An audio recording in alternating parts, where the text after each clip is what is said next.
তো আজকে যে দ্রব্যমূল্যের ঊর্ধ্বগতি, এই ঊর্ধ্বগতির মধ্যে শিক্ষকদের চলা খুব কঠিন হয়ে গেছে। যার জন্য আজকে সরকারিভাবে শিক্ষকরা ৪৫% বাড়ি ভাড়া পায়। শিক্ষকরা ৪৫% চায় নাই, তারা চেয়েছে মাত্র ২০% বাড়ি ভাড়া এবং ১৫০০ টাকা মেডিকেল ভাতা, যেটা সরকারের পক্ষে এই দাবি পূরণ করা অসম্ভব কিছু না। সুতরাং এই দাবিটা পূরণ করছে না, এটা আমি মনে করি সরকারের সদিচ্ছার অভাব। আপনারা জানেন বিগত সরকার ফ্যাসিস্ট সরকার ২৮ লক্ষ কোটি টাকা বিদেশে পাচার করেছে, এই বাংলাদেশকে তলাবিহীন ঝুড়িতে পরিণত করেছে। আজকেও আমরা যেটা শুনি যে অনেক টাকা এদিক সেদিক লুটপাট হচ্ছে, বিভিন্নভাবে অপচয় হচ্ছে, কিন্তু শিক্ষকদের দেওয়ার বেলায় সরকারি কোষাগারের টাকা কম হয়ে যায়, টান পড়ে যায়। এটা আমাদের শিক্ষকদের জন্য একটি অবমাননাকর একটা পরিস্থিতি। কারণ হলো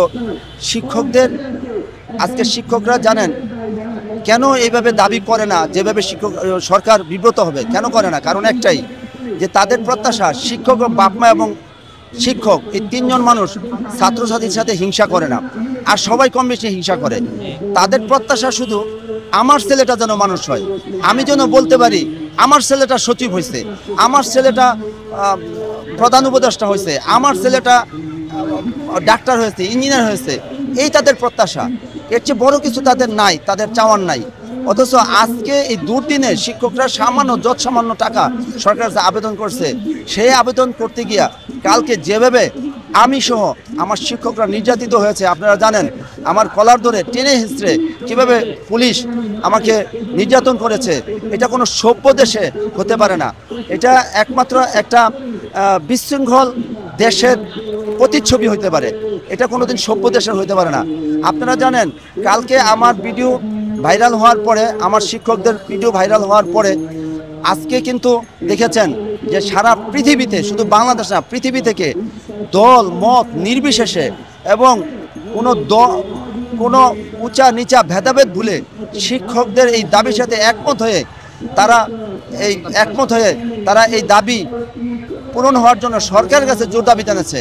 এবং এই শিক্ষকদের উপর যে নির্যাতন হয়েছে, এই নির্যাতনের তীব্র নিন্দা জানিয়েছে দলমত নির্বিশেষে সকল স্তরের মানুষ। কারণ শিক্ষকদের তেমন কোনো দাবি না, এটা যৎসামান্য দাবি।